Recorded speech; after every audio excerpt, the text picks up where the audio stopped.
दोस्तों, राधा वल्लभ श्री हरिवंश। दोस्तों, आज हम इस वीडियो में बात करने वाले हैं, अगर कोई व्यक्ति अपने जीवन में भगवान का नाम जप नहीं करता तो उसका मरने से पहले और मरने के बाद उसका क्या हाल होता है, मतलब उसकी गति क्या होती है। तो आज इस बात पर चर्चा करेंगे और ये वीडियो बहुत ही इंटरेस्टिंग होने वाली है। तो वीडियो को पूरा देखें और अगर आप हमारे चैनल पर नए हो तो चैनल को सब्सक्राइब करना ना भूलें। दोस्तों, हम अपने पूरे जीवन में सिर्फ यही प्लान बनाते रहते हैं कि मुझे पैसा मिल जाए या मेरा इतना आलीशान घर बन जाए, उसके बाद मैं चैन से जीऊँगा, या मेरे पास सारी सुख सुविधाएं आ जाएं तो मैं चैन से जीऊँगा। पर हम ये भूल जाते हैं कि ये सारी सुख सुविधाएं, ये पैसा, ये धन दौलत, ये नौकरी या कुछ भी, ये सब कुछ यहीं रहने वाला है। क्योंकि हम ये भूल जाते हैं कि एक दिन हमें मरना है और ये जितना भी हमने पैसा, धन दौलत या ऐश्वर्य या जो भी घर, गाड़ी, बैंक बैलेंस जो भी बना है, ये सब का सब यहीं छूट जाएगा। तो इसका मतलब है ये हमारा मेन मकसद है ही नहीं जिसके पीछे हम भाग रहे हैं। तो हमारा मेन मकसद ये है, ये जो जीवन मरण का चक्र है, हम इस चीज़ से छूट जाए। क्योंकि जो जीवन है वो ही दुख है। जैसे हम पैदा होते हैं उसके बाद से हमें कभी किसी चीज़ का दुख, कभी किसी चीज़ का, मतलब पूरा जो जीवन है वो सिर्फ दुखों से भरा हुआ है। अगर हम इन दुखों से निकलना चाहते हैं तो हमें अपने जीवन मरण के चक्र से छूटना पड़ेगा और उसके लिए सिर्फ एक ही रास्ता बताया गया है कि हमें भगवान का नाम जप करना पड़ेगा। तो अब बात करते हैं, जो व्यक्ति भगवान का नाम जप नहीं करता तो उसकी क्या गति होती है। तो दोस्तों, पूज्य प्रेमानंद महाराज जी बताते हैं, अगर कोई व्यक्ति अपने जीवन में कभी भी एक बार भी नाम जप नहीं करता तो उसे यमदूत यमलोक की तरफ घसीटते हुए ले जाते हैं। और ये मार्ग बहुत ही लंबा बताया जाता है। कहते हैं ये मार्ग 99,000 योजन दूर है और फिर उसे जीव को ऐसे रास्ते से लेकर जाया जाता है जो कि बहुत ही गर्म होता है। मतलब कहते हैं कि जो आग से धधकती हुई रेत होती है, उस जीव को उस पर पैदल लेकर जाया जाता है यमलोक की तरफ, जो भगवान का नाम जप नहीं करता। और फिर बताते हैं कि उसके मरने के बाद उसे प्यासा रखा जाता है, कि मतलब उसे बिल्कुल भी पानी नहीं दिया जाता। जैसे उसको ऐसा महसूस कराया जाता है कि जैसे उसके प्राण छूट जाएं, पर उसे फिर भी पानी नहीं दिया जाता। तो ऐसी ऐसी यातनाएं उसे दी जाती है। जो भगवान का नाम जप नहीं करता अपने पूरे जीवन को बर्बाद कर देता है। और फिर बताते हैं, जो व्यक्ति मांस खाता है उसे नरक लोक में बड़े बड़े गिद्ध उसकी आंखें नोच के खाते हैं, उसकी आंतों को खाते हैं और उसकी आंतों को खींचते हैं। और जिस जिस पशु को उसने खाया होता है वही पशु दूसरे रूप में जाके उसको खाते हैं। तो दोस्तों, मेरा यही कहना है कि अगर कोई भी व्यक्ति अपने जीवन में खा रहा है मांस को तो वो बिल्कुल छोड़ दे।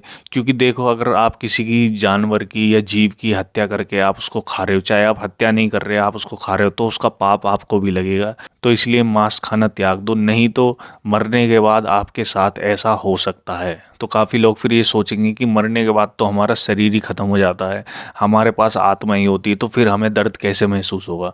तो कहते हैं मरने के बाद उसे एक सूक्ष्म शरीर दिया जाता है जिससे वो ये सारे दुख और पीड़ाओं को भोगे। तो इसलिए दोस्तों, ये मत सोचो कि मरने के बाद सारा सिस्टम खत्म हो जाएगा। अगर आपके कर्म खराब होंगे, अगर आप ऐसे कर्म करते हो तो आपको ये सब यातनाएं दी जाएंगी।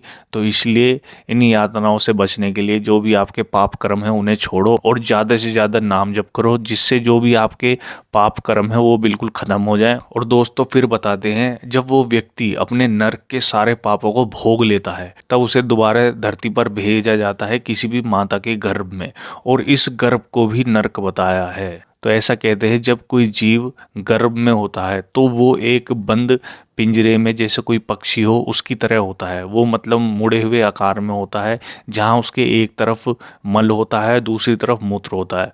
और कहते हैं सूक्ष्म कीड़े उसके शरीर को खाते रहते हैं, जिससे उसे बहुत कष्ट पहुँचता है जब कोई व्यक्ति गर्भ में होता है। तो इसलिए कहते हैं ना कि बड़े बड़े संत कि मुझे अब किसी गर्भ में नहीं जाना, कि मैं इस भवसागर से पार होना चाहता हूँ, जन्म और मृत्यु के इस चक्कर से अब पार होना चाहता हूँ। तो वो इसलिए ही पार होना चाहते हैं कि उन्हें पता होता है कि ऐसे ऐसे नरक होते हैं और क्या क्या हमें भोगना पड़ेगा। तो जब जीव गर्भ में होता है, जब वो परेशान होता है तो वो छटपटाता है, तो उसे अपनी चेतना याद आती है पुराने जन्मों की। तो वो प्रभु से फिर गुहार लगाता है कि हे प्रभु, मुझे इस नरक से बाहर निकालो। तो इस बार मैं आपका खूब भजन करूँगा, खूब नाम जप करूँगा, जिससे मैं इस दोबारा संसार में जन्म ना लूँ, जिससे मुझे ये सब नरक ना भोगने पड़े, और अब मैं इस संसार के चक्र में कभी नहीं फंसूंगा, बस मुझे इस नरक से बाहर निकाल दो। तो ऐसा जीव प्रभु से प्रार्थना करता है। पर जैसे ही जीव इस दुनिया में आता है तो भगवान की माया इतनी प्रबल होती है कि वो अपने किए गए वादों को भूल जाता है कि मैंने भगवान से क्या वादा किया था कि मैं अब इस संसार में दोबारा जन्म नहीं लूँगा, मैं मृत्यु और जन्म के चक्र से छूट जाऊँगा और मैं आपको खूब नाम जप करूँगा और आपका भजन करूँगा और इस भवसागर से पार हो जाऊँगा। पर वो ये सब जन्म होते ही ये सारी चीज़ें भूल जाता है कि उसके कितने जन्म हुए, कितनी बार वो रोया, कितनी बार वो नरक गया, कितनी बार उसने दुख भोगे। क्योंकि आप खुद सोच सकते हो कि इंसान का जन्म इस धरती पर क्यों हुआ है। ना तो वो यहाँ पैसा कमाने आया है, ना वो पढ़ाई करने आया है, ना वो यहाँ शादी करने आया है, ना वो यहाँ बाल बच्चे करने आया है। उसका जो मेन मकसद है, ये जो जन्म मरण का चक्र है, वो मुझे तोड़ना है और इसे कहते हैं मृत्यु लोक। धरती पर जन्म लेना मतलब दुखों को पैदा करना। यहाँ सिर्फ दुख ही दुख है। हमें 2 मिनट का सुख मिल सकता है कि जो भी भोगों में मिल सकता, पर उसके बाद हमेशा एट द एंड सिर्फ दुख ही है। तो इंसान का जो मेन मकसद है वो है भगवान को प्राप्त करना और इस दुखों के संसार से निकलना। पर ऐसा कुछ लोग ही समझ पाते हैं। जैसे भगवान बुद्ध हुए तो वो इसलिए निकले कि मैं इस दुख को कैसे ख़त्म कर पाऊँ। जैसे उन्होंने कहा सर्वम दुखम दुखम, तो उन्होंने ये जाना कि इस दुनिया में सिर्फ दुख ही दुख है। फिर वो सोचने लगे कि मैं यहाँ पैदा क्यों हुआ हूँ, क्या मेरा मकसद है। तो काफ़ी कुछ ही लोग होते हैं जो उस चीज़ को समझ पाते हैं, क्योंकि भगवान की माया इतनी प्रबल है, हम नहीं समझ पाते कि हमारा इस दुनिया में पैदा होने का आखिर मेन मकसद क्या है। और जो समझ पाते हैं वो इस चीज़ से निकल जाते हैं, और जो नहीं समझ पाते वो पूरे जीवन पैसा जोड़ते रहते हैं, घर बनाते रहते हैं, या फिर कोई भी अमोघ वस्तु के पीछे भागते रहते हैं। और उसको ये नहीं पता कि ये सब चीज़ें ख़त्म होने वाली हैं, ये सब चीज़ें यहीं रह जाएगी। फॉर एग्ज़ाम्पल, जैसे अलेक्जेंडर मरा था तो उसने अपने दोनों हाथ बाहर रखे थे, उसके पास असीम दौलत थी, सारी सुख सुविधाएं थी, पर उसने दुनिया को ये मैसेज दिया कि मैं भी मरने के बाद अपने साथ कुछ नहीं लेके जा पाया। तो हमें अपना जो मेन मकसद है, जिसके लिए हम पैदा हुए हैं, उसे पहचानना पड़ेगा, जिसे हम भूल चुके हैं। जो कि हमें संत बताते हैं कि आप यहाँ पे ये सब चीज़ें करने के लिए नहीं आए हो, संसार के जन्म मृत्यु के चक्र से बाहर निकलने के लिए आए हो, इस भवसागर से पार करने के लिए आए हो। पर हर कोई चेस करता है कि मुझे पैसा चाहिए, मुझे घर चाहिए, मुझे गाड़ी चाहिए, मुझे ये चीज़ चाहिए।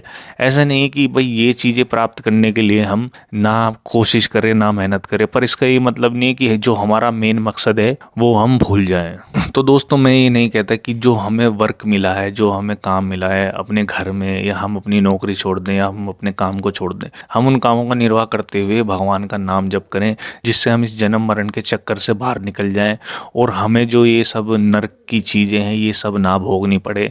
अगर आप सोचो कि ऐसा कुछ नहीं होता तो इतने महान ग्रंथ बताते हैं कि सारी चीज़ें हैं, अगर आप बुरे कर्म करोगे तो आपको वो सब चीज़ें मरने के बाद भी भोगनी पड़ेगी। तो मानना ना मानना ये आपके ऊपर है कि है या नहीं है। वही वाली बात है, अगर आप अच्छे कर्म करोगे तो सब कुछ आपके जीवन में मरने से पहले और मरने के बाद भी अच्छा होगा, और अगर आप बुरे कर्म करोगे तो मरने से पहले भी आपके साथ बुरा ही होगा और मरने के बाद भी आपके साथ बुरा ही होगा। तो इसलिए हमेशा भगवान का नाम जप करो और उनका स्मरण करो, तो आप इन सब चक्करों से बाहर निकल जाओगे। तो दोस्तों, मेरा सिर्फ यही कहना था कि आप खूब नाम जप करो, पैसे के पीछे मत भागो, सुख सुविधाओं के पीछे मत भागो, सिर्फ अपना कर्म करो। जो आपके हिस्से में होगी, जो आपके प्रारब्ध में होगी, वो आपको मिल जाएगी, और जो नहीं होगी वो नहीं मिलेगी।